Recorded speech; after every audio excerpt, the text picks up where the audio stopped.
This is Flowers on the Stage.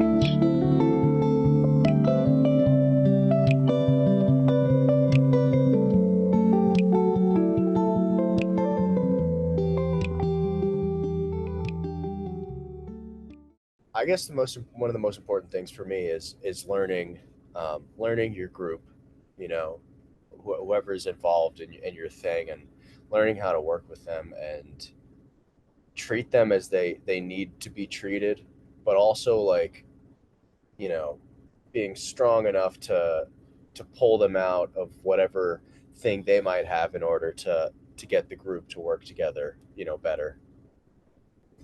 When it comes to kind of just collaborating, whether that's jamming or songwriting, like what have you learned is most important to being a great collaborator?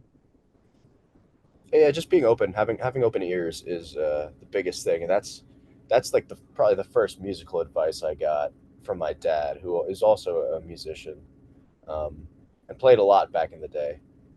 He just said keep your ears open, and that's, you can take that, and I say this about a lot of things in life in general, that I I feel like I learned a bunch of life tactics through music, Mm. and they're very relatable. It's kind of scary.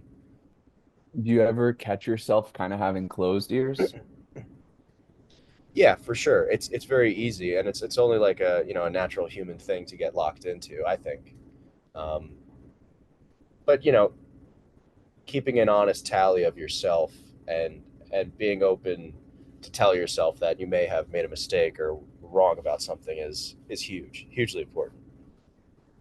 Yeah, like that's one thing too. So often people like can have the same kind of thoughts. They can have the similar energy in the morning. You can kind of hear friends say the same things. Shows you like might say the same things. And even with musicians, like musicians, you can kind of predict what they're about to play sometimes Oh just yeah, based on absolutely. it. It's interesting to me though, like in the jam scene, some of the greatest musicians, some of my favorite artists, like despite how like patented their grooves might be, right? Like how, oh, that's a this person thing. They're still able to keep things fresh, keep things new. Like, are you at that point yet where you're, really challenged to keep things fresh and unique? Like, how do you keep yourself from falling into kind of repetitive patterns? I'm always trying to learn something new. I think that's a great big help. um, and even just communicating with the same people every day, like, it's interesting. Yeah, it is easy to be like, oh, that's, like, that's that person's lick that they played 1,000 times, but that doesn't mean it's irredeemable, right? Like, many people can have the same perspective but come at it from different lanes, and that makes it different enough. And so if you take a little spice from this guy's and a little something else from this guy's, you get something new. And so continuing to learn stuff, um, for me, has been huge. I'm working on a Charles Mingus tune right now, and a Stevie Wonder tune that are just like, so they pull me right in immediately, both those songs, and they're very different, but they just like suck me right in. And working through them at sound check, and then later in the show, things come out that might not have come out otherwise. Hell yeah. All right, so next I'd love for you to go guy by guy and kind of tell me some of the specific things that you most admire about the other dudes in the band. Oh goodness. Okay,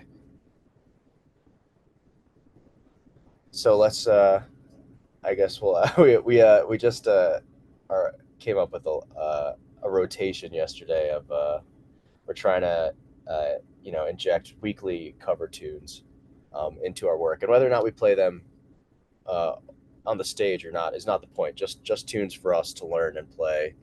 Um, so we're going in reverse age order. So I guess that's how I'll hit this. Um, so the youngest, Joe, he's he's 4 years younger than the rest of the band, more or less, each of us. Um, and somehow he's the most consistent one out of any of us, which is certainly admirable, but also very interesting.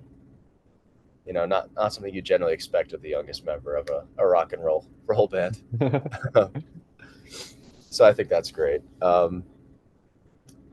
Next up would be Brian, who the way that he plays the guitar is really interesting to me, and I find it interesting because he plays the guitar more like a piano, right? And the way that he's able to connect chords and melodies, um, I find really striking and interesting. Then would be Jim, and he, in day to day life, he is uh,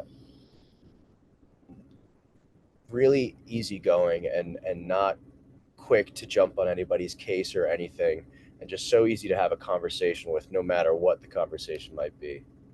Um, and that's so valuable to have an open person like that will not jump down your throat.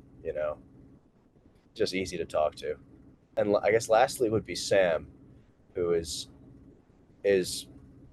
making leaps and bounds every day from interpersonal stuff and musical stuff, and just ever expanding and always working, trying to get to the next best thing. Now, next, kind of flipping the mirror around, what kind of like personal qualities or intangible qualities of yours do you think most benefit you and are most valuable when it comes to being an artist and being in a band? um I had a slightly non-standard course of study, compared to what I'm currently doing musically. um, so at school I did writing and production, which the writing aspect is half of it. That is important, right, for what I'm doing now. But the production, and it was production slash arranging, really. So, most bands will go into a studio with a producer and work an album. Having that production background and that arranging background, I think, is the most key thing. Um, might separate me. For example, Quincy Jones, who just passed away, is one of the most famous arrangers of all time, and also a great writer, and a great producer. But his arrangements are really beyond beyond anything, from most people, and he made those cuts what they are. Thriller and Bad would not be Thriller and Bad without Quincy Jones. They'd still be probably great songs, but these are monumental, you know. And so having the arrangement mind, and I came at it, mostly from the old jazz tradition, really, big band arrangements and such. But it still applies, when I'm comping behind, a guitar solo that's happening, for example. I'm thinking of myself as the horn section, and what's Joe and I are good about locking up and hitting the hits that we improvise together, just as if it were written down, because we have this, this language that we share, and so we fit inside of that, and it's very satisfying, and I don't think that happens in a lot of bands. Dogs in a Pile plays 2 nights at Cervantes in Denver, Colorado on January 31st and February 1st. Find tickets for their upcoming tour now at dogsinapile.official.com. Now back to the episode.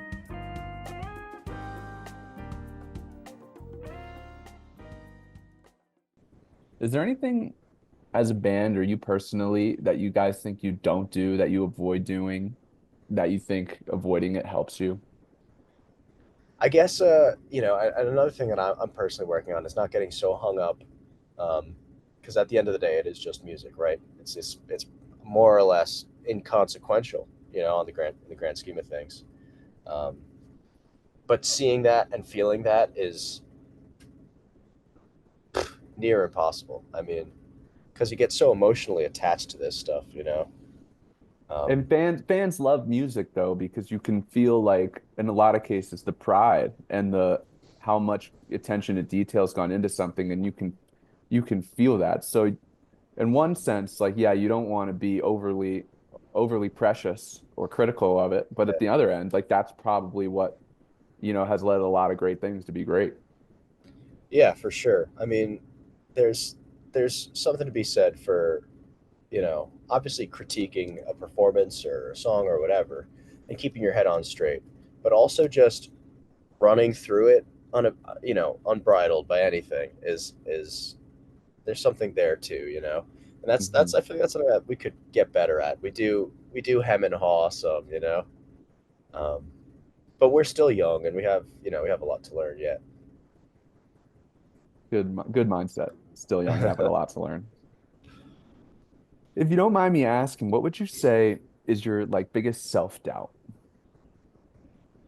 That's tough. I mean, I'm really critical of myself for sure. Um, In what capacity? in most, I would say. I mean, from like the role that I hold in the band, um, spiritually and categorically, I question everything that I do, and mostly because there are some things that I do that the four others and then the four crew members are relying on me for, right? The four band members and four crew members, and so if I make a mistake there, I could be affecting eight other people's lives. Forget about my own, um, and it's a little scary, to be responsible for so many other people. Um, so I'm definitely second guessing myself often, and I think through things sometimes to a fault. Hmm. What about aside from like coordinating and managing the group? Like, what just when you think about Jeremy? I mean, I think that tracks. I spend a lot of time in my head, unfortunately. Well, I mean, it's not the worst thing to be up there, but I mean, this is in general. Um, and it could be something stupid like what are you going to eat for breakfast? Is it going to be the cereal, or is it going to be hummus and pretzels? And I And will just that's sit just there. like your biggest self-doubt. You're just Yeah, like, I'll oh just my sit gosh, there. I'm gonna Yeah, I want the hummus. I'll, Oh, I'll just I'll go back and forth in my head and end up not eating for an hour. okay. So it's I I'm just I like I said, I think through things sometimes to a fault. On the other end, though, it's really good to be skeptical. Like people can be Sure. so ignorant and arrogant thinking that whatever they're doing is gonna fly and it's all well and good, and they're just hoping that no one catches their, lack of whatever, their lack of meticulousness in anything. And so I am calling you for a little bit of a cop out with that answer, but that's okay. This isn't a presidential debate or anything like that. Well, I mean, yeah, it's a tricky question, I think, actually. I mean, definitely something that's never been asked of me. So that's Hmm. half the trick right there. Um, It's hard to even admit to ourselves what our self-doubts are, like what we're personally insecure about. Even just privately, it's hard to admit that. I think in general, I'm a very because of you know that fact that I'm thinking through things like that. I'm generally pretty confident, you know, and so doubt isn't something that often gets into my head. Mm, right on. What's something that you believe now about life that you don't think you believed when you were younger? And it's actually enjoyable. It's worthwhile. I was definitely a depressed, anxious kid for sure, and I had a lot. I had some issues with my schooling. I'll leave it at that. Um, but I got through it, and even towards the end of my schoolboy career, it was it was tough for me, even in college. Um, and I often wondered, like, what would it really all amount to. But it's definitely worthwhile. There's a lot of good things to be found and enjoyed. I feel like a lot of amazing artists share that kind of backstory and then that ultimate realization in some way, shape, or form. Yeah. What do you think future you would say to you now if they had the chance?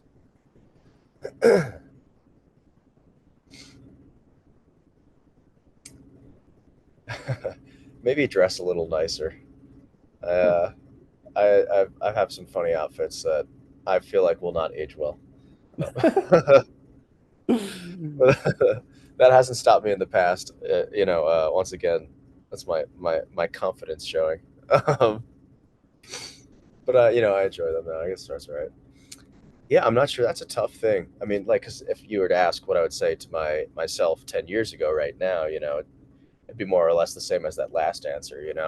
Just like keep cooking and do your thing, and actually go to school and do your homework. That was should have done that.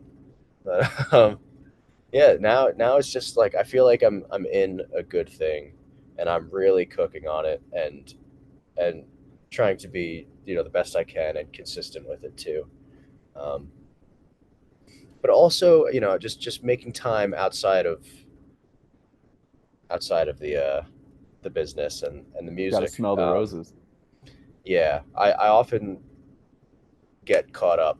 I know this for sure. I get caught up and stuck um, inside the work. Um, which I gotta cool off and make sure I have time for me and my family. Mhm. Hell yeah. Well, my last question here, Jeremy, and thanks again for joining. This has been awesome. Big fan and glad we got to chat here. So, if there's one takeaway, one lesson or a piece of advice, something that you're all about, a takeaway from kind of your story, everything you've been through, everything you want to do, what would you say that is? I've always tried to just keep on cooking and focusing on whatever the task at hand may be and getting it done effectively. Um, Seeing it through right to the end. That's uh that's always been very important for me, and probably the thing that's gotten me through life to where I am now is there's all types of circumstances that you will encounter. If you can center yourself and focus up, get through your shit, like that's a big win. Well, hell yeah. Dogs in a Pile. We got links in the description. You can check out their website, got their upcoming fall tour dates. I know you got some Capitol Theater shows coming up and Yeah, hopefully some new music. And we'll be keeping tabs and sharing on socials. Everyone who listened this far, thanks for tuning in. Hell yeah, Jeremy. yeah. Well, thanks, Kev. This is Flowers on the Stage, a podcast about being creative and finding success. To support it, please check out our sponsors, New Belgium Brewing and Thrax CBD.